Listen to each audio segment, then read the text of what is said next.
안녕하세요. 사연 읽어주는 남녀입니다. 오늘도 와주셔서 감사드리며 그럼 오늘의 사연 바로 소개해드리겠습니다. 행복은 참 느리게 차근차근 오지만 불행은 빠르고 급하게 한꺼번에 오는 것 같습니다. 적어도 저희 집안은 그렇게 불행을 맞이했어요.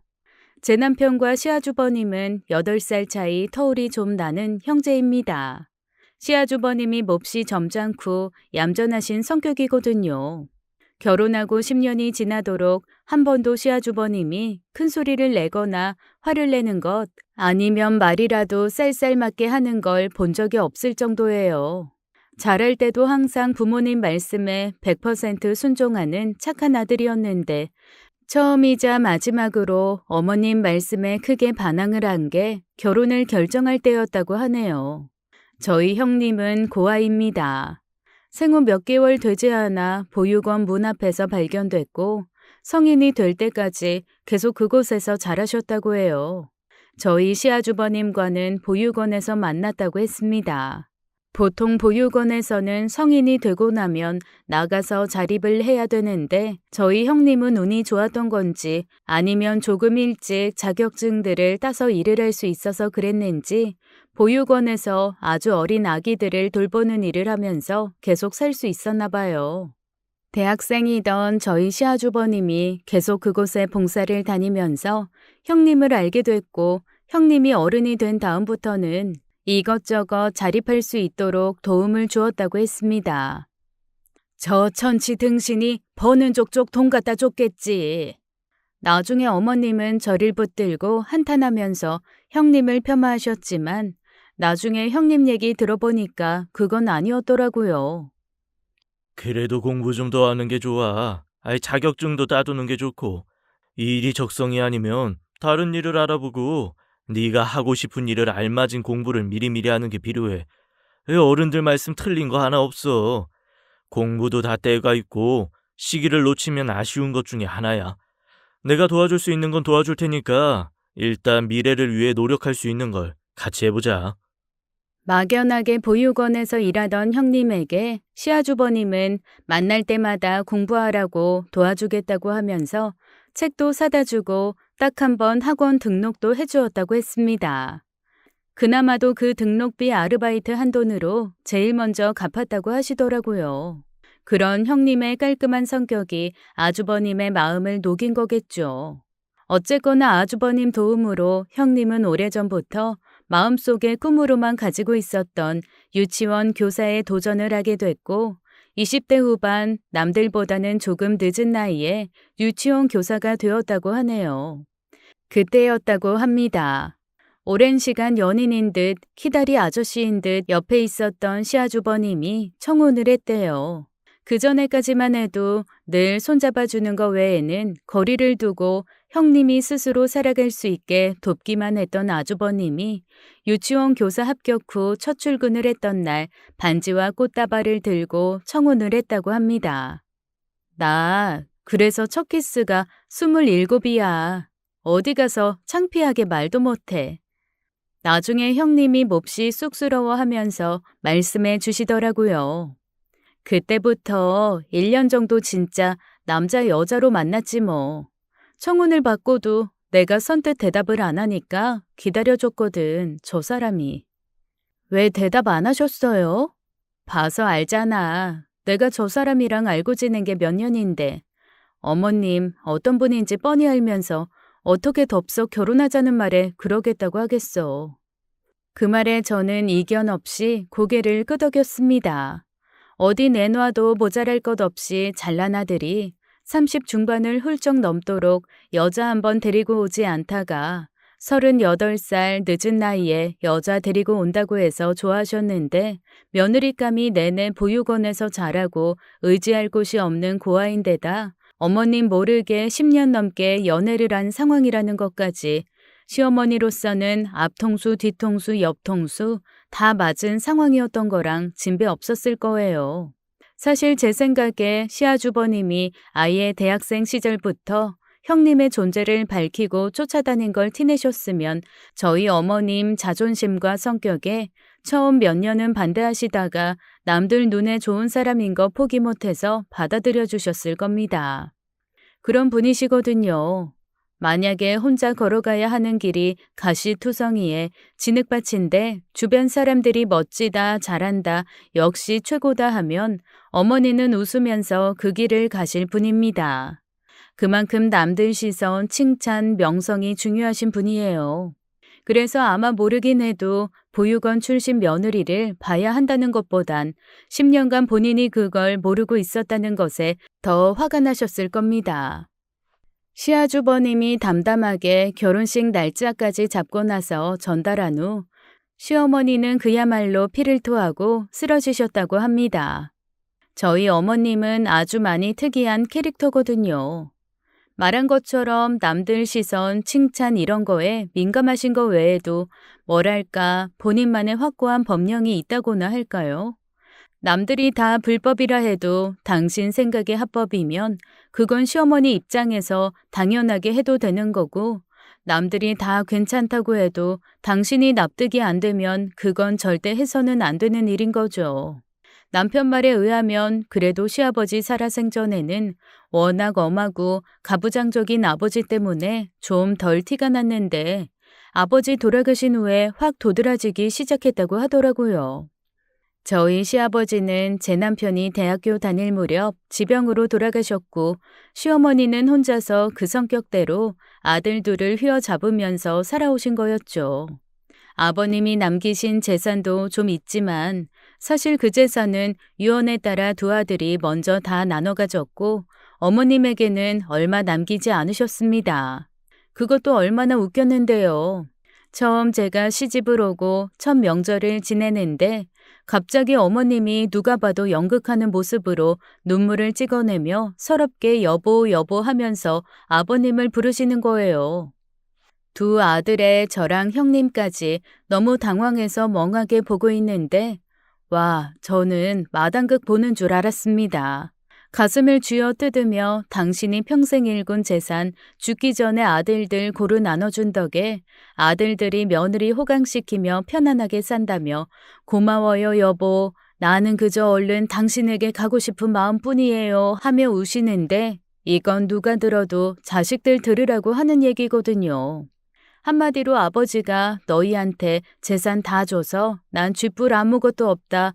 너희 돈으로 며느리 편하게 하는 거 꼴보기 싫다. 나 그냥 세상 뜨고 싶다 하는 시위잖아요. 그게 너무 빤하게 보이니까 어이가 없더라고요. 오죽하면 어지간하면 자기 엄마 편드는 제 남편이 어머님께 이러더라고요. 엄마 술 드셨어요? 연기력 딸리는 배우가 재연 드라마 찍는 것 같아. 하지 마요. 에이. 그 말에 셀쭉하신 어머님이 너희 편하게 사는 대신 지금껏 당신은 스스로 돈 벌어 고생한다고 버럭 화를 내시더라고요.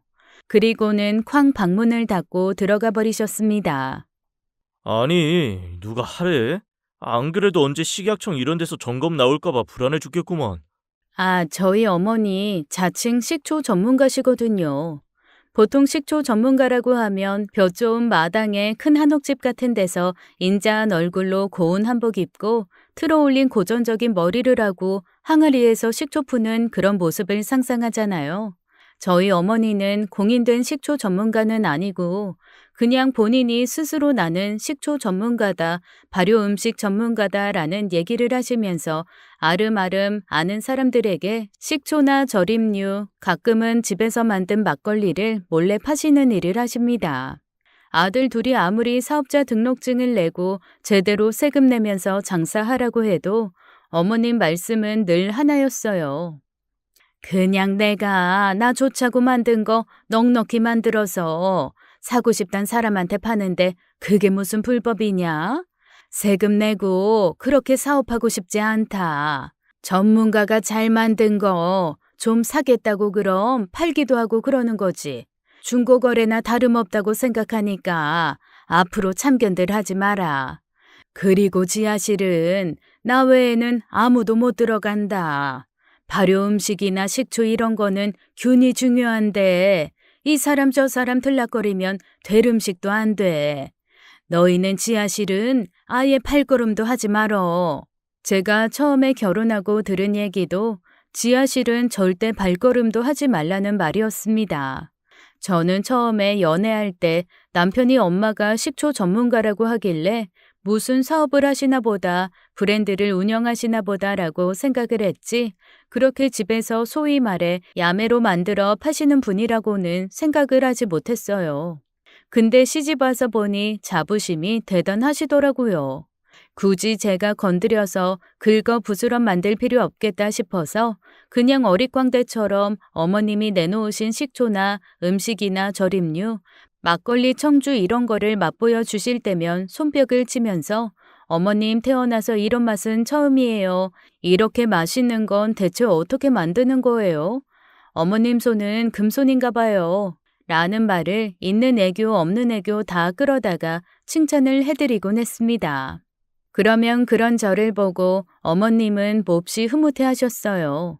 그리곤 꼭 한마디를 덧붙이셨습니다.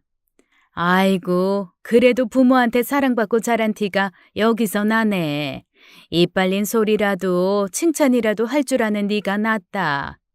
와, 처음에는 제 얼굴이 다 빨개지도록 민망하더라고요. 형님이 눈을 꿈뻑꿈뻑 하면서 듣고 계시는데 제가 다 명구스러워서 나중에 형님한테 사과를 다 드렸다니까요. 형님, 죄송해요. 제 의도는 그게 아니었어요. 아유, 무슨 소리야. 동서가 나한테 얼마나 잘하는데.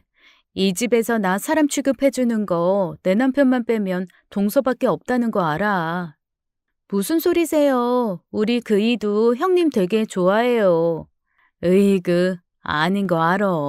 눈빛에서 내가 느껴지는 게 있지. 나는 어렸을 때부터 눈칫밥 먹고 사는 게 일이었던 사람이라 그런 건 기가 막히게 안다. 아우, 형님. 형님의 말에 마음이 아프면서도 제가 아니라고 벅벅 우기지 못했던 건 사실 제 남편 정말로 형님을 좀 무시하는 경향이 없잖아 있거든요. 그런데 또 남편의 얘기를 들어보면 그 마음이 아주 이해가 안 되는 건 아니었어요. 나이차 많이 나는 형, 그것도 공부도 잘하고 좋은 학교 가고 늘 아빠처럼 든든하고 우직했던 형이 누구보다 멋진 여자랑 결혼할 거라고 어렸을 때부터 혼자 믿고 있었나 봐요. 그런 형한테 혼자 배신감 들어 부들부들 떨었던 거죠. 아유, 그러고 보면 제 남편도 생각이 어리기 그지없는 겁니다. 어른답지 못하게 펄펄 뛰는 시어머니나 자기가 정해놓은 기준을 충족하지 못하는 사람이랑 결혼했다고 형도 미워하고 형수도 탐탁지 않게 생각하는 제 남편이나 제가 볼 땐 거기서 거기거든요. 그런데 저는 사실 그런 생각 별로 없습니다. 더 솔직히 말하면 저랑 제일 친한 친구도 보육원 출신이에요. 중학교 때부터 절친이었는데 저는 그 친구랑 친하게 지낸 지 1년 정도 뒤에 친구가 보육원에서 살고 있다는 걸 알게 됐거든요. 그런데 그때 얘기를 하면서 그 친구가 손을 달달 떠는 겁니다. 있잖아, 네가 이 사실을 알고 나랑 더 이상 안 놀아준다고 해도 난 괜찮아. 그때 제가 정말 이해가 안 돼서 되물은 적이 있었거든요. 왜 너랑 안 놀아? 너 보육원에서 살면 나랑 놀면 안 돼? 거기 그런 법칙이 있어? 그때 제 얘기를 들으면서 친구가 펑펑 울더라고요. 그제서야 알았습니다. 저는 의외로 단순한 구석이 있어서 그런 걸로 차별을 하는 상황이라고 생각을 안 했고 사실 생각은 지금도 변함이 없어요. 저희 부모님도 사람이 가지고 태어난 환경은 자기가 선택할 수 없는 건데 그걸 가지고 차별하면 안 된다고 누누이 가르쳐 오셨거든요. 그런데 의외로 살다 보니 그렇지 않은 사람이 훨씬 많더라고요. 그거 참 한 장 종이보다도 얄팍한 건데 말이죠. 내가 오늘 고대 광실에 수억짜리 가구를 끼고 살더라도 집에 불이 나버리면 하루아침에 저는 그동안 제가 무시했을 수도 있는 사글세 사는 사람보다도 안쓰러운 사람이 되는 거잖아요. 뭐 예시가 조금 애매하기는 했지만 사람이란 언제든 상황이 바뀔 수 있는 건데 상황을 가지고 판단하는 것 자체가 저는 너무 웃기고 무섭더라고요. 그런데 제가 한번 이런 얘기를 에둘러가며 했더니 제 남편이 저한테 착한 척하지 말라고 하는 거예요. 그런 식으로 착한 척하면서 다른 사람 속물만 들면 기분 좋냐고 확 쏘아붙이더라고요. 그래서 그때 생각했죠. 내가 옳다고 생각하는 거, 내가 바르다고 생각하는 게 다른 사람한텐 착한 척 하는 걸로 보여서 기분이 나쁠 수도 있겠구나. 그렇다면 뭐 굳이 내가 티내고 살 필요는 없지라고 말입니다. 그렇게 딱 생각을 정리하고 다음부터는 어머님이나 남편 앞에서 아무런 티를 내지 않았지만 뒤에서는 형님이랑 속 얘기도 많이 하고 둘이 몰래 만나서 같이 영화도 보고 놀러 다니기도 했습니다. 형님이 그러시더라고요. 자기는 평생 제대로 된 친구 하나 없었는데 이렇게 또래 친구가 생긴 것 같아서 좋다고 말이죠. 저도 형님한테 시집살이 안 시키는 좋은 형님이 있어서 너무 좋다고 얘기하면서 항상 형님 형님 하며 따랐습니다. 시어머님이 좀 유난스러우시긴 하지만 그래도 나이 드시면서 좀 나아지지 않을까 했고 일단 형제들끼리 저와 형님의 사이가 좋은 것만으로도 전 충분히 만족했습니다. 그리고 계속 이대로만 살았으면 좋겠다고 생각했는데 사람이 누리는 평범한 행복이란 의외로 참 어려운 것이었나 봐요. 결혼하고 11년째 되던 해에 저희 집에 큰 불행이 찾아왔거든요. 계속 시댁 근처에서 거주하며 일하던 저희 시아주버님이 지방으로 직장을 옮기게 되신 겁니다. 시어머니는 너무 당연하게 주말 부부를 하라고 하셨지만 시아주버님은 거기서 혼자 살기 힘들다며 형님이랑 같이 가겠다고 하시더라고요. 어머님이 주말 부부를 하라고 하셨던 건 본인이 형님을 필요로 해서였습니다. 형님이 도우미 아줌마처럼 일주일에 4번 정도 시댁에 와서 어머님 일을 도왔거든요. 어머님이 사람을 쓰시다가 집안에 노는 사람 있는데 뭐하러 내가 돈 들여서 사람 쓰냐 그러면서 형님한테 일방적으로 일주일에 3번 와서 식초 만들고 술 만들고 장아찌 담그는 거 도우라고 명령을 내리셨어요. 착한 형님은 거절도 못하고 돈 한 푼 못 받은 채 그렇게 어머님 집에 와서 아침부터 밤까지 일주일에 3번 꼬박 일만 하다 가시곤 했죠. 제가 몇 번 너무 안타까워서 어머님 저도 갈 테니까 주말에 저도 같이 해요 라고 얘기해봤지만 어머님은 그때마다 손사래를 치시면서 이랬습니다. 배운 애가 하는 일이 따로 있고 못 배운 게 하는 일이 따로 있는 거다. 다 자기 깜냥에 맞는 일을 하는 거야. 너는 회사 일해, 회사 일. 이렇게 손으로 하는 일은 그냥 시키면 된다. 아이고, 차라리 형님이 안 듣는 데서라도 말씀하시지. 그렇게 형님이 듣는 데서 얘기를 하시니까 제가 너무 민망하더라고요. 그런데 우리 착한 형님 다 이해한다는 듯이 그냥 저를 보고 눈만 꿈뻑꿈뻑 하면서 아무 소리 하지 말라는 표식을 하시는 겁니다. 할 수 없이 그렇게 고생하는 형님한테 제가 해드릴 수 있는 건 없고 가끔 맛있는 거 사드리고 같이 쇼핑 가면 소소하게 아기자기한 거 하나씩 사드리면서 제 마음을 표현하곤 했어요. 그리고 형님은 그때마다 너무 행복해하면서 저한테 제가 큰 복이라고 그렇게 좋아해 주셨어요. 그러면서 은근 지방에 가는 걸 손꼽아 기다리시더라고요. 어머님은 계속 주말 부부를 하면 얘를 내가 데리고 살겠다서부터 급여를 주겠다는 말까지 하며 회유했지만 시아주버님은 확고했습니다. 그러니 어쩌겠어요. 자기 아들이 꼭 아내랑 같이 가야겠다고 우기는데 아무리 일 잘하고 군소리 없는 일손이라도 보내줘야죠. 시어머니가 궁시렁 투덜투덜 하시면서 따라가라고 허락을 해주시더라고요. 형님이 같이 아주버님이랑 지방으로 내려가기로 결정을 하고 저랑 차를 마실 기회가 있었습니다. 그때는 몰랐어요. 제가 형님과 그렇게 행복한 시간을 보내는 게 그게 마지막이었다는 것을요. 형님이 그랬습니다. 사실 나 결혼하자마자 집에 들어와서 살았잖아. 네, 언뜻 얘기 들은 적 있어요. 3년이나 같이 사셨다면서요? 3년 내내 정말 어머님하고 있던 시간이 더 길었거든.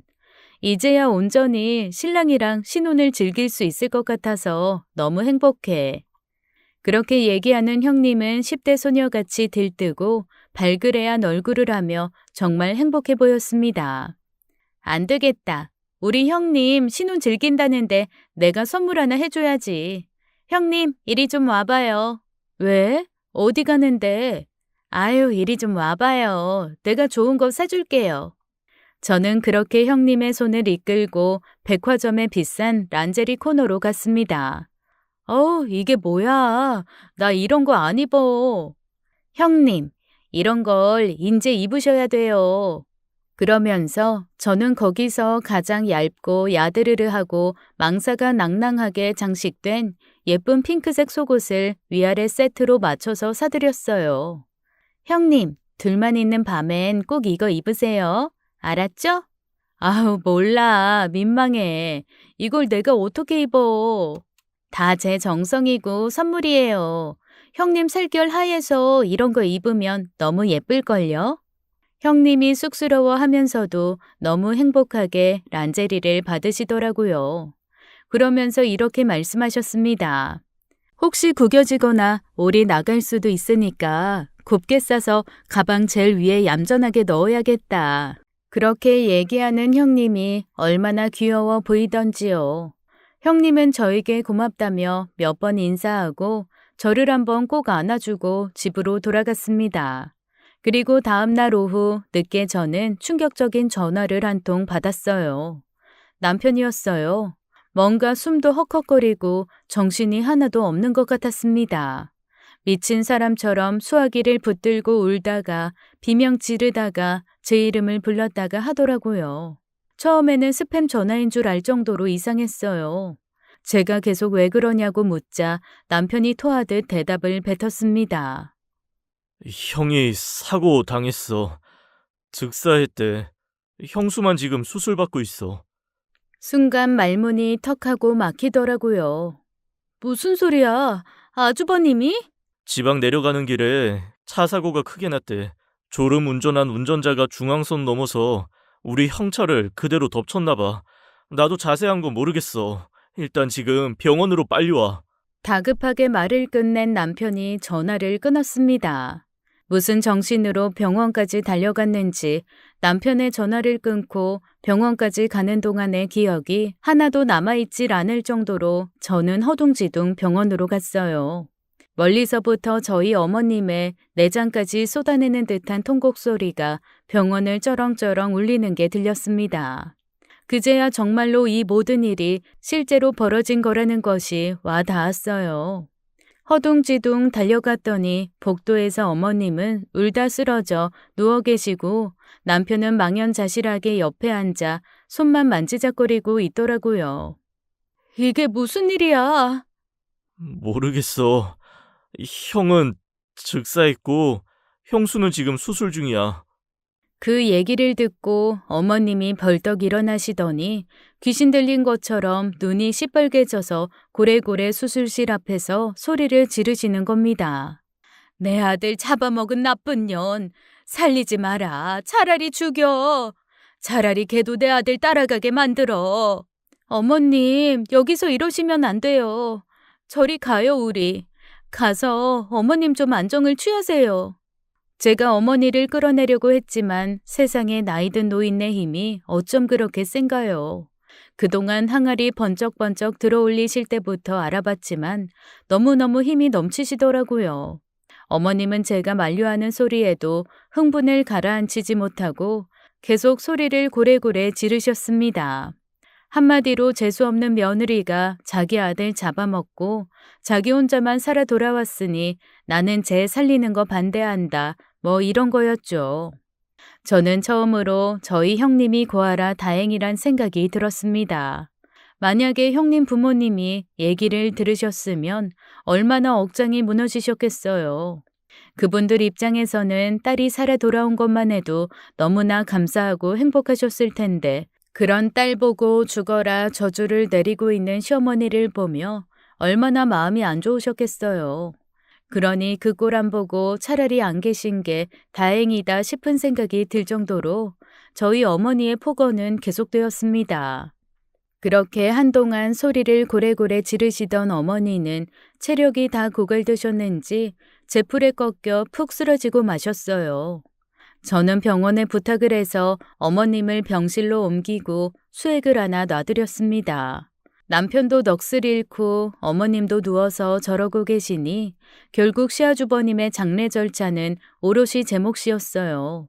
저라도 정신을 차리지 않으면 정말 큰일 날 것 같아서 이리 뛰고 저리 뛰면서 사고 조사를 위해 경찰에도 갔다가 장례식도 신경 썼다가 어머님도 챙기고 남편도 챙기면서 잠 한숨 못 자고 동분서주 뛰어다녔습니다. 그 와중에 형님의 수술은 무사히 끝났고 회복실로 옮겼지만 의사가 청천벽력 같은 얘기를 하더라고요. 양쪽 눈 시력을 모두 잃었다는 거였죠. 그 얘기를 듣고 어머님이 표독스럽게 그러시더라고요. 지 남편 잡아먹고 눈 2개 잃은 게 뭘 대수라고. 죽은 사람도 있는데 그딴 눈 없다고 죽냐? 사실 어머님 그런 말씀은 하시면 안 돼요. 라는 소리가 목구멍까지 나왔지만 얘기를 하는 어머님의 표정이 너무나 표독스러워 저는 그냥 입을 다물고 말았습니다. 저까지 굳이 분란을 일으킬 필요 없다는 생각에서였죠. 그렇게 형님은 의식이 가물가물한 채로 중환자실에 누워있느라 남편의 장례식도 참석하지 못했습니다. 장례식 후 남편과 어머니는 딱 잘라 말씀하시더라고요. 형님의 병원비를 더 이상 낼 수 없다고 말이죠. 그러자 병원에서도 몹시 남감한 기색을 내비쳤습니다. 수술비며 각종 입원비, 치료비까지 만만치 않은 금액인데 보험으로 어느 정도 커버가 됐다고는 하지만 이후의 치료에 많은 돈이 더 들어간다고 얘기하던 참이었거든요. 어머님이 냉정하게 그러시더라고요. 그 애를 한 번도 가족이라고 생각한 적 없어요. 그 애 병원비 나랑은 상관없는 일입니다. 돈 없으면 치료 못 받지 뭐. 쫓아내세요. 거기까지 얘기하고 냉정하게 탁 일어서는 어머니 뒤에서 의사와 간호사가 황당하다는 얼굴을 하는 게 고스란히 저한테 가시처럼 찔려와 박혔어요. 제가 슬그머니 가서 얘기했어요. 저기 보험금으로 어느 정도 제가 처리되는 건 알고 있고 나머지는 제가 와서 계산할 테니까 저희 형님 좀 잘 부탁드립니다. 그러자 의사가 그러더라고요. 최선을 다해 회복시킬 테니까 너무 걱정하지 마시라고요. 그러면서 보름 정도 뒤에는 퇴원을 해도 되고 퇴원한 후에는 통원치료 조금 받으면서 재활치료와 맹인으로서 살아갈 수 있게끔 자기들이 교육을 연결해 주겠다고 했습니다. 저는 모든 것을 제가 형님과 함께 하겠다고 말씀드렸죠. 그리고 사고 이후 처음으로 형님을 만날 수 있었어요. 눈에 붕대를 칭칭 감은 형님이 앉아서 멍하게 햇빛이 들어오는 창 쪽으로 고개를 돌리고 계시더라고요. 제 목소리가 들리자 형님이 바들바들 떨리는 손을 내밀었습니다. 형님, 이게 무슨 일이에요? 정말 눈물부터 터져 나왔지만 형님도 울지 않는데 제가 앞에서 우는 거 너무나 면목이 없어서 입술을 꾹 다물고 눈물을 참았습니다. 그러자 형님이 그러시더라고요. 동서, 나 너무 무서워. 그런데 얘기가 어찌나 가슴이 아프던지 기댈 곳 없는 형님이 눈조차 안 보이니 이제 어떻게 살지 막막하신 게 너무 당연했죠. 형님, 제가 어떻게든 도울게요. 형님 잘 사실 수 있어요. 우리 같이 힘내봐요. 고마워, 동서. 내 손 놓지 말아줘. 동서가 있어서 너무 다행이야. 내가 이 은혜는 죽어서도 잊지 않을게. 바들바들 떠는 형님의 손을 꼭 잡아드리고 집으로 돌아오는 날 남편이 저한테 그랬습니다. 어차피 형도 세상 떠난 마당에 그 여자랑 우리 집이랑 아무 상관없어. 당신도 앞으로 그러니까 괜히 쓸데없는 자비심에 돌아보고 그러지 마. 자비심이라니 그런 거 아니야. 그리고 어떻게 시아주버님 돌아가셨다고 형님이 우리 가족이 아닌 게 돼? 하늘에서 시아주머니는 슬퍼하셔. 쓸데없는 소리 하지 마. 이상한 동정심으로 괜히 그러지 말라고. 어차피 이 세상에 혼자였던 사람이잖아. 다시 혼자로 돌아간 거야. 뭐 알아서 그런 단체 같은 데서 도와주겠지. 당신 진짜 너무한다. 내가 아는 사람 맞니? 남편의 쌀쌀맞음에 저는 가슴이 너무 시려왔습니다. 그래도 착하고 다정한 사람인데 어쩜 이렇게 자기 형수한테만 못되게 구는지 정말 이해를 못하겠더라고요. 그런데 제 남편은 말만 그렇게 했지 제가 10만 원, 20만 원씩 병원비를 내는 건 모른 척 해주긴 하더라고요. 하지만 저희 시어머니는 정말 얄짤 없으셨어요. 저한테 절대로 형님 들여다보지도 말고 관심도 갖지 말라고 신신당부를 하셨죠. 내 아들 잡아먹은 년이랑 한 통속 먹으면 나 너도 며느리로 인정 안 한다. 그 말씀이 어찌나 가시같이 와서 꽂히는지 뭐라고 변명도 못하겠더라고요. 그렇게 무슨 스파이 작전을 수행하는 것 마냥 저는 형님을 만나 돕는 거를 몇 달째 몰래 할 수밖에 없었습니다. 그나마 형님이 살던 보육원에서 원장님이랑 선생님들이 십시일반 돈을 모으고 지자체 지원금도 좀 받고 해서 작은 원룸 하나 얻을 수 있었어요. 형님이 집에 적응할 수 있게끔 도와주는 도우미도 하나 붙여줬고요. 형님은 조금 회복이 된 후에는 적극적으로 점자도 배우고 지팡이를 사용해서 다니는 법도 배웠습니다. 바뀌어버린 주변 환경에 적응하기 위해 누구보다 열심히 노력했죠. 한 번씩 제가 형님과 함께 동네에 산책을 하면서 이것저것 알려드리기도 하고 동네 사람들한테 대신 인사를 전하기도 했어요. 사람들이 처음에는 어색하게 인사를 받다가 형님이 밝게 인사를 하고 혼자 다니는 걸 보고는 그때부터 너나 할 것 없이 형님을 많이 도와주시더라고요. 저는 속으로 조금 속상하다는 생각마저 들었습니다. 생판 모르는 남도 저렇게 저희 형님이 앞을 못 본다고 대신 장도 봐주고 걸을 때 같이 걸어주기도 하고 형님이 산책할 시간이 됐는데도 나오지 않으면 집에 가서 일부러 불러내 같이 산책도 하고 그러는데 가족인 저희 어머니와 남편이 그렇게 쌀쌀맞다는 게 저는 창피하기도 하고 속상하기도 하고 그러더라고요. 그렇게 몇 달이 지났어요. 갑자기 어머님이 저를 부르시더니 앞에 딱 앉혀놓고 가만히 저를 보시다가 물어보시더라고요. 너 걔랑 연락하니? 혹시 형님이요? 네가 연락을 안 할 리는 없고 몰래 연락하고 있지? 저는 선뜻 대답하지 못했습니다. 왜냐하면 형님이랑 연락하는 걸 알게 되면 어머님이 저도 며느리 취급 안 할 거라고 협박 아닌 협박을 하신 게 불과 몇 달 전이니까요.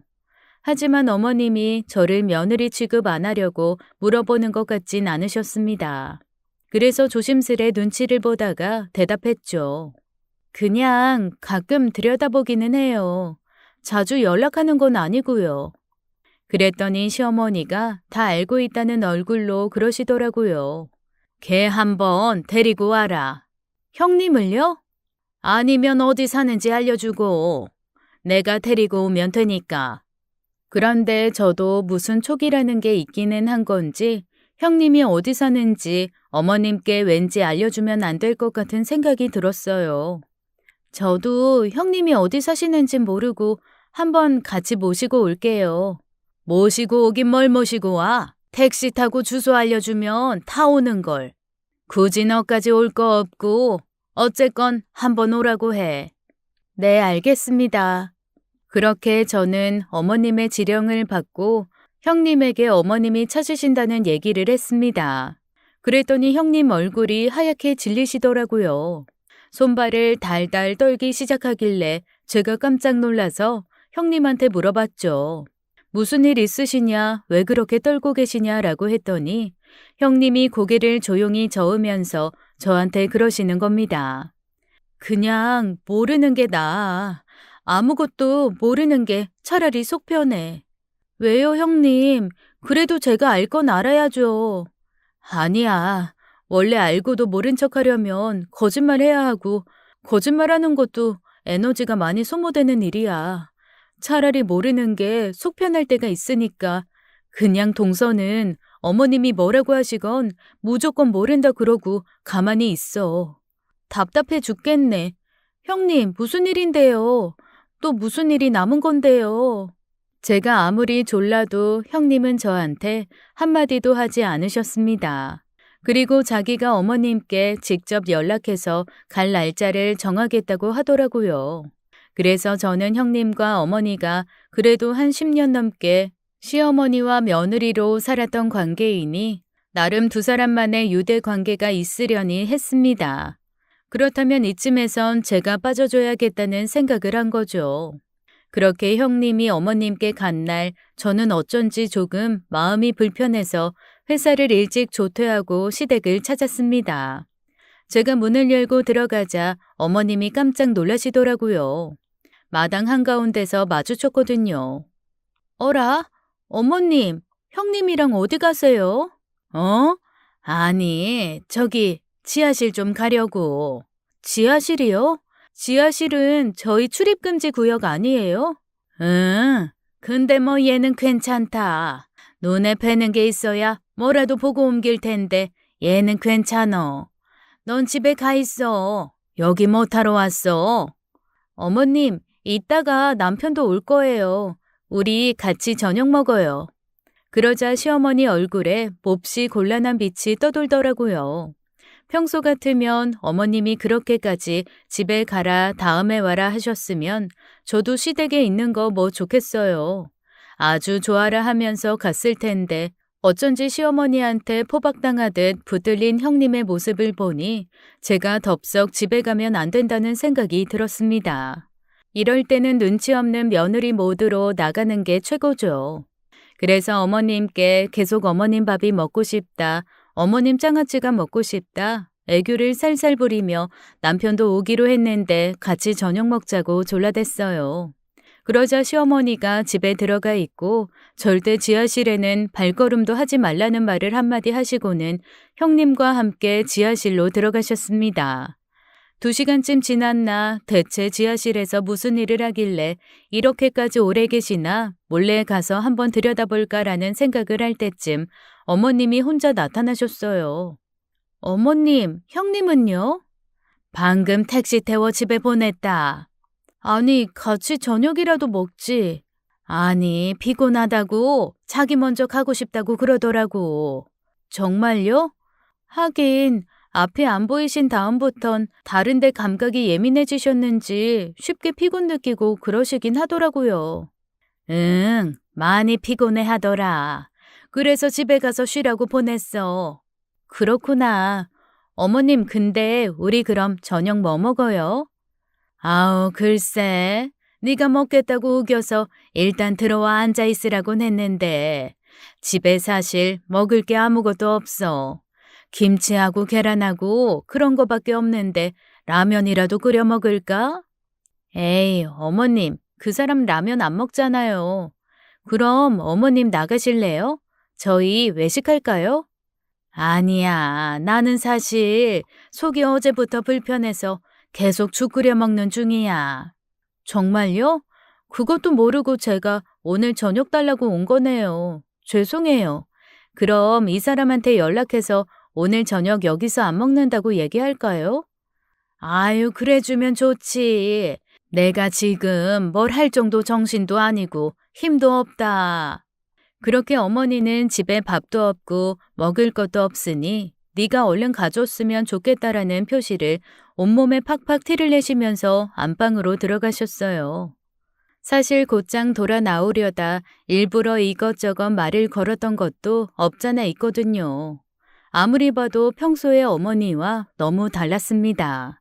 어머님 집 냉장고 안에 고기가 떨어진 적은 지난 10수년간 단 한 번도 없었고 분명 식탁 옆에 각종 요리 재료가 가득한 것도 봤는데 집에 먹을 게 없다 하시고 죽만 드신다는 거짓말을 하신 거죠. 저는 집에서 나오면서 바로 형님에게 전화를 걸었습니다. 한참 벨이 울리고 다 죽어가는 목소리로 형님이 전화를 받으시더라고요. 여보세요? 형님, 아니 저녁 식사라도 같이 하시지 왜 그냥 가셨어요? 집에 도착하셨어요? 응, 방금 도착했어. 그러면 잠깐 들려도 돼요? 아니야, 오지 마. 나 좀 자려고. 아니요, 형님. 저녁이라도 같이 먹어요. 형님 목소리 너무 이상해서 그래요. 이번에도 저는 몹시 눈치 없는 동서 모드로 무작정 형님 집에 쳐들어갔습니다. 그런데 마당에서 봤던 형님하고 불과 두세 시간 정도 시간이 지났을 뿐인데 완전히 병색이 완연한 사람이 거기 있더라고요. 아니, 이게 무슨 일이에요? 대체 지하실에서 무슨 일이 있었길래 사람이 이렇게 초췌해졌어요? 아니야. 지하실이라는 데가 원래 습하고 춥잖아. 아무래도 거기 오래 있다 보니 감기가 좀 온 것 같아. 아니, 거기서 대체 뭘 하신 거예요? 2시간이나 계셔서 내려가 볼까 생각했었잖아요. 그러자 갑자기 한 번도 큰 소리를 낸 적이 없던 형님이 버럭 화를 내시면서 저한테 그러시더라고요. 절대 지하실은 오지 말라고요. 제가 너무 당황해서 아무 대답도 못하고 어버버하며 서 있으니까 형님이 얼른 저한테 사과를 하시면서 그러셨습니다. 어머님이 그러셨잖아. 지하실에 살고 있는 각종 균사체는 사람의 온도나 기온에 민감해서 자꾸만 들락거리고 만지고 하면 안 된다고. 그러면 형님, 어머님께 식초랑 절임 이런 거 전수받는 거예요? 와, 어머니가 그래도 형님 생각을 좀 하시나 봐요. 그런 거 물려주실 생각을 다 하셨나 보네. 그러자 형님이 이렇다 저렇다 대답 없이 가만히 슬픈 얼굴로 앉아서 웃기만 하시더라고요. 그런데 그 웃음이 어쩐지 몹시 외롭고 씁쓸해 보였습니다. 형님, 혹시 일하시면서 힘들고 혼자 하기 버거운 거 있으면 언제든 저한테 말씀하세요. 제가 형님 일이라면 발벗고 도와드릴 자세가 돼 있어요. 알아. 그런데 동서, 당분간은 어머님 집에 안 오는 게 좋을 것 같아. 왜요? 저한테는 비법 안 알려주신대요? 아유, 그런 게 아니고, 어쨌건 어머님이 부르기 전에는 오지 마. 그게 동서한테도 나한테도 좋을 거야. 대체 형님이 무슨 말씀을 하시는지 전혀 모르겠더라고요. 선문답도 이런 선문답이 없었습니다. 형님은 뭔가 달관한 얼굴로 저한테 어머님 집에 당분간 연락 없이 오지 말라는 말만 하고 아무리 제가 어떤 일이 있었냐, 무슨 일이냐 물어봐도 대답을 안 해주셨어요. 결국 그날 저는 찜찜함만 가득 안고 저녁도 못 먹은 채 집으로 돌아왔습니다. 집에 왔더니 남편이 혼자 앉아서 배달 음식을 시켜 먹고 있더라고요. 엄마 집에서 저녁 먹는 거 취소됐다. 그래서 집에 들어왔는데 없길래 전화했는데 왜 이렇게 전화도 안 받아? 하도 안 받아서 나 그냥 시켜 먹고 있었어. 잘했어. 저는 뭔가 찜찜한 마음에 남편에게 오늘 있었던 일을 얘기해줬습니다. 그런데 제 얘기를 듣던 남편이 표정이 살짝 굳더니 저한테 그러더라고요. 앞으로 엄마 집에 가지 마. 왜? 당신 뭐 들은 거 있어? 아니, 엄마도 솔직히 말하면 아들 잃은 지 얼마 안 되고 이래저래 마음 복잡한데 당신이 자꾸 들어가서 어머님 찾으면 귀찮으실 수도 있을 거 아니야. 어머님이 나 귀찮으시대? 그런 거 아니고, 에휴, 어쨌든 엄마 집에는 항상 나랑 같이 가. 엄마가 나 부르면 그때 내가 당신 데리고 갈게. 뭔가 좀 이상했습니다. 저만 빼고 나머지 사람들이 다 뭔가를 꾸미는 것 같았어요. 형님도 남편도 시어머님한테 자꾸 가지 말라 그러고 시어머니는 대체 지하실에 뭘 숨겨놓으신 건지 형님만 몰래 데리고 들어가서 보여주신 것 같고 남편도 가만히 얘기하는 걸 들어보면 지하실에 어떤 게 숨겨져 있는지 아는 것 같았어요. 저만 이 집에서 모르는 것 같다는 생각에 기분이 조금 나빠지려고 할 참이었습니다. 그런데 다음 날부터 더 이상했던 건 형님과 연락이 안 된다는 거였어요. 아무리 전화를 해도 형님이 안 받으시더라고요. 문자를 보내도 답이 없고 전화를 해도 다시 걸려오는 전화가 없어서 저는 걱정되는 마음에 퇴근길에 형님 집에 들렀습니다. 한참 배를 누르고 있는데 이웃집 어르신이 지나가면서 그러시더라고요. 아침 일찍 나가서 아직 안 들어왔다는 겁니다. 그래서 제가 형님이 대체 아침 일찍 어디를 가셨을까 곰곰이 생각을 하다가 어머님께 연락을 드렸어요. 전화벨이 한참 울리자 어머님이 받으시더라고요. 어머님, 혹시 형님 어머님이랑 같이 있어요? 그래, 나랑 있다. 아, 그래요? 저는 또 형님한테 연락했는데 연락이 안 돼서 걱정했었어요. 어머님, 그럼 형님 잠깐 바꿔주실 수 있어요? 걔가 지금 전화 받을 수 있는 상황이 아니야. 바빠. 아, 그래요? 일하시나 보구나. 죄송해요, 어머님. 그럼 끊을게요. 형님한테 제가 전화했었다고 꼭 말씀해 주세요. 전화를 끊고 저는 정말로 어머님이 형님에게 식초나 절인 음식을 전수하시나 보다라는 생각을 굳혔습니다. 그리고 다음 날 형님이 저한테 전화를 했더라고요. 그런데 얼마나 열심히 일을 하신 건지 목소리에 힘이 하나도 없고 달달 떨리는 느낌까지 왔습니다. 전화했었다고? 네, 형님. 그런데 목소리가 왜 이렇게 안 좋아요? 좀 피곤하고 힘들어서 그렇지 뭐. 제가 뭐 도와드릴 거 없어요? 어머님한테 말씀 좀 해주세요. 비법 훔쳐서 장사 안 할 거라고 항아리 같은 거나 좀 나르겠다고요.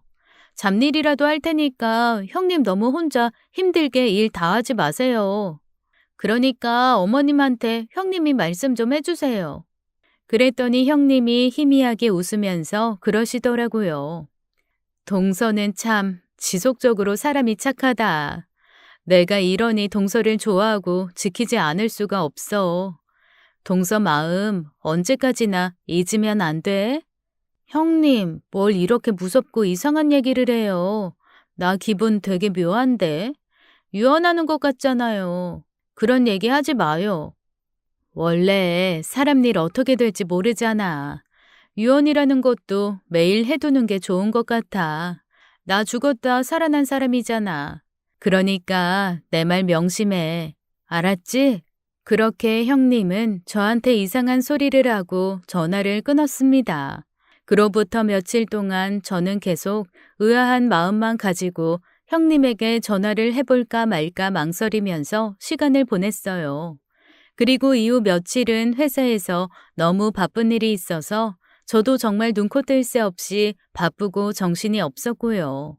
그렇게 주말이 다가왔는데 늘 주말이면 왜 안 오냐, 와서 점심 먹자, 저녁 먹자 들들 볶던 시어머니가 연락이 없으신 겁니다.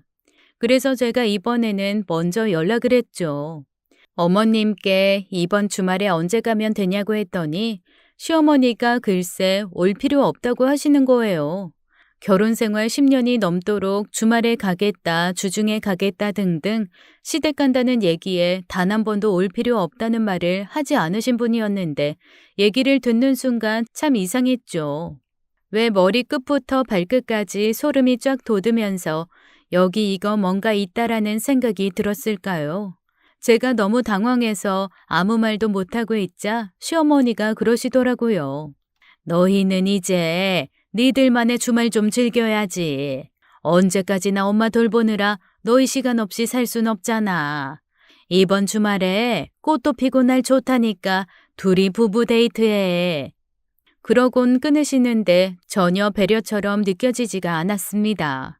그래서 퇴근한 남편을 붙들고 졸랐죠. 이번 주말에 어머님 보러 가자고요. 그랬더니 남편이 저한테 그러는 거예요. 엄마가 오지 말라고 했는데 뭐하러 가냐고요. 그리고 자기는 이번 주말에 동창들과 운동 약속이 있다고 하더라고요. 뭐 남편이야 종종 동창들과 운동을 가는 사람이라서 별로 이상할 게 없었지만 시어머니가 주말에 오지 말라고 하는 건 저한테는 거의 있을 수 없는 일이나 마찬가지였습니다. 그래서 이 얘기를 하려고 형님에게 전화를 했는데 형님이 전화를 안 받으시는 거예요. 점점 더 제 마음속에는 의문만 가득 올라왔습니다. 어머님한테 두들겨 맞더라도 지하실이 대체 어떻게 생겼는지 내가 한번 봐야겠다는 결심을 했습니다. 이번 주말에 급습해야겠다는 생각을 하고 반은 호기심, 반은 장난이 섞인 마음으로 주말만 기다렸어요. 그렇게 주말 아침 새벽부터 남편이 친구들과 운동 간다고 나가고 저는 조심스레 집을 나서 시댁으로 향했습니다. 그런데 길을 건너 골목만 들어가면 어머님 집인데 어머님이 빠른 걸음으로 어디론가 가시는 뒷모습이 보이는 거예요. 어머님을 딱 부르려다가 몰래 지하실을 보려면 어머님이 안 계신 게 더 낫겠다는 생각에 부르지 않았습니다. 어디 멀리 가시려는 듯 후다닥 택시를 잡아타고 사라지셨어요. 그래서 저는 아무도 없는 시댁에 들어갔죠. 그리고 평소 어머님이 지하실 열쇠를 두는 곳에서 열쇠를 찾아 들고 지하실 문을 열었습니다. 천천히 지하실 계단을 내려간 순간 저는 경악을 금치 못했어요. 지하실 한가운데에 침대가 놓여 있고 두 남녀가 엉겨붙어 투닥거리고 있었습니다. 지하실 불빛이 어두워서 저 사람들은 누군가 하고 보니 형님과 웬 늙은 할아버지였어요. 그 노인이 형님 손목을 잡고 실갱이를 하고 있었던 거죠. 누가 봐도 형님에게 몹쓸 짓을 하려는 상황으로 보였습니다. 이거 놓으세요. 왜 이러세요? 도와주세요. 거기 누구 없어요? 어머, 형님! 야, 이 새끼야! 당장 그거 못 놔? 제가 미친 듯이 소리를 지르자 깜짝 놀란 노인이 형님을 붙잡고 있던 손목을 놓고 한 발짝 뒤로 떨어지더군요. 형님은 제 소리가 나는 쪽으로 허우적대며 걸어왔고 저는 그런 형님에게 달려가 형님을 안았습니다. 형님, 이게 대체 어떻게 된 일이에요? 형님 괜찮으세요? 동서, 나 좀 여기서 내보내줘. 나 너무 무서워. 제가 형님을 챙기는 사이 그 노인은 후다닥 지하실을 빠져나가 사라졌습니다. 저는 형님을 시댁이 아닌 저희 집으로 모셔왔어요. 왠지 그래야만 할 것 같았는데 형님도 시댁만은 절대 안 된다고 하셨거든요. 공포에 질려 덜덜 떨고 있는 형님에게 따뜻한 물을 마시게 하고 담요를 덮어드린 후에야 자초지종을 물었습니다. 형님은 어렵게 입을 뗐어요. 형님, 거기서 대체 뭐하고 계셨던 거예요? 그 침대는 또 뭐고요? 그 침대, 마사지 침대야. 나 요즘 지하실에서 마사지 일하고 있었거든. 아니, 마사지 일이라뇨? 설마 시어머니가 시키신 거예요? 형님은 눈물을 흘리며 조용히 고개를 끄덕였습니다. 알고 보니 어머님이 형님께 마사지샵을 차려줄 테니 연습삼아 지하실에서 손님들을 받아보지 않겠냐고 했다네요. 시어머니가 식초랑 절임식품을 야매로 파는 것처럼 지하실에서 마사지 손님을 야매로 받아보자는 거였어요. 당장 샵 차려서 해줄 수도 있지만 실력을 쌓고 나서 차려야 성공 확률도 높지 않겠냐며 형님을 설득한 거였습니다. 나도 처음엔 거절했어. 그런데 당장 남편 죽고 나니 돈 나올 구석이 있어야지. 남편이 남겨준 돈도 얼마 없으니까 뭐라도 해야겠다고 생각은 하고 있었거든. 맹인들이 마사지 일을 많이 한다길래 나도 관심은 갖고 있었는데 어머님이 마사지 손님 받아서 한번 해보고 잘하는 것 같으면 샵을 차려주신다고 하잖아. 어머님이 그러셨다네요. 내 아들 죽고 나서 네 원망 많이 했다. 하지만 내가 곰곰이 생각해보니까 네가 잘 살아야 내 아들이 죽어서도 행복한 게 아닌가 싶더라. 그래서 너 마사지사 만들어서 사람 구실하게 만들어 놓고 마사지 샵이라도 하나 차려줄까 생각하고 있어. 그러니까 한번 열심히 해봐. 손님들은 우리 음식 사가던 기존 손님들 몇몇 데려와 볼 테니까 네가 잘해서 입소문 나면 샵 여는 거야 시간 문제지. 원래 어머님이 악에 바친 소리만 하시다가 저렇게 말씀하시는데 형님 마음이 녹더랍니다. 어머님도 나이 드셔서 많이 기가 약해지셨다고 생각했대요.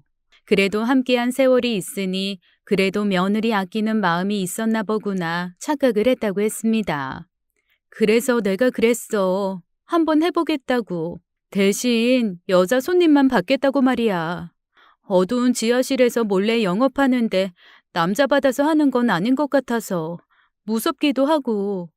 그런데 아까 형님도 겪어보셔서 알겠지만 그 인간 여자 아니었어요. 남자였어요. 그것도 엄청 나이 많은 할아버지요. 나도 이게 어찌 된 일인지 모르겠어. 그동안은 항상 여자 손님들만 있어서 당연히 여자 손님인 줄 알았어. 게다가 그 할아버지가 머리도 길어서 댕기까지 따고 왔으니까 난 머리카락 때문에 더 여잔 줄 알았지. 그런데 등부터 마사지 하다가 골격이 뭔가 좀 다르다고 생각하긴 했는데 그 사람이 갑자기 날 어떻게 하려고 하잖아. 나 정말 온 힘으로 그 사람 밀치는데 어찌나 힘이 센지 정말 큰일 날 뻔했어. 오늘 동서 아니었으면 무슨 일을 겪었을지 상상만 해도 무서워 죽겠어. 정말 운이 좋았어요, 형님. 도대체 시어머니는 형님한테 무슨 짓을 한 거래요? 어머님 알면 알수록 너무 소름 끼쳐요.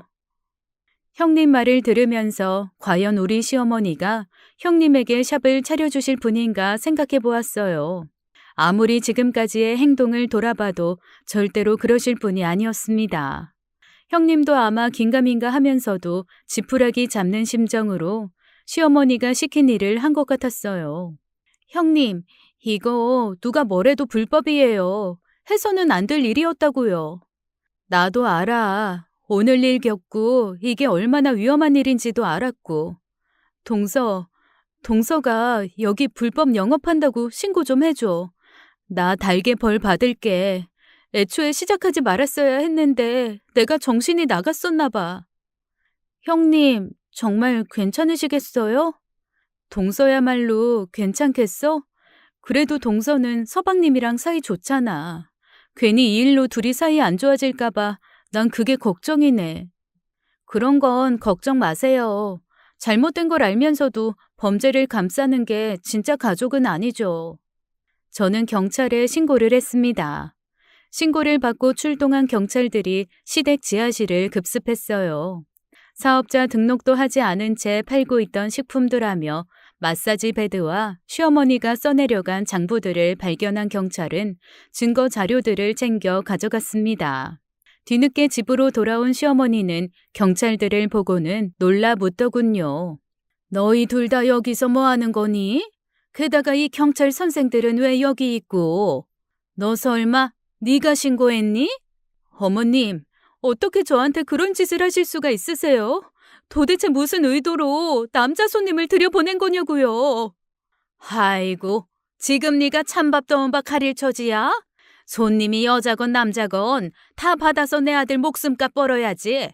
넌 그렇게라도 해야지 내가 하루라도 발 뻗고 잔다. 역시 마사지샵 차려준다는 건 거짓말이었던 거네요. 제가 정말 바보천치 미련퉁이었어요. 그동안 그 오랜 세월을 어머님을 겪고도 지금 이 순간까지도 어머님이 그럴 리 없다고 생각한 게요. 저도 이제 죽는 한이 있더라도 이 집 식구 안 하겠습니다. 앞으로 저 찾지도 말고 연락도 하지 마세요. 저 어머님 도움 없이도 어떻게든 꿋꿋이 살 테니까요. 어머님은 저 때문에 아들이 죽었다고 생각하시죠? 그런데 그거 아세요? 왜 제 남편이 지방으로 발령받은 건지 말이에요. 어머님이 우리 부부 곱게 안 보니까 그게 싫어서 일부러 지방으로 발령 신청한 겁니다. 어머님 피해서 도망가다가 남편 죽고 저도 실명한 거라고요. 뭐야? 그럴 리가 없어. 내 착한 아들이 엄마 싫다고 갈 애가 절대로 아니다. 너 이제 인연 끊는 마당이라고 아무 말이나 짓거리는 거냐? 저 음흉한 년, 저 집안 말아먹을 년. 어머님, 신고한 거 저예요. 저 어머님께 정말 실망이에요. 형님이 고아라서 이렇게 막대하시는 거 보고 저 어머님이 무서워졌어요. 돈은 있다가도 없는 건데 제가 하루아침에 거지 되면 어머님이 날 어떻게 대하실지 뻔히 보이니까요. 아니, 둘째 너까지 나한테 왜 이러니? 내가 언제 너한테 못되게 군 적 한 번이라도 있었어? 너는 나한테 이러면 안 되지. 시어머니는 경찰 손에 끌려 조사를 받으러 갔습니다.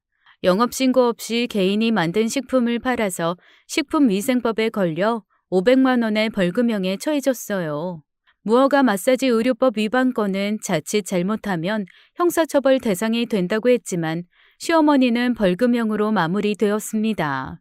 벌금형으로 끝나긴 했지만 그래도 경찰서까지 다녀온 시어머니는 충격을 받으신 듯 했어요.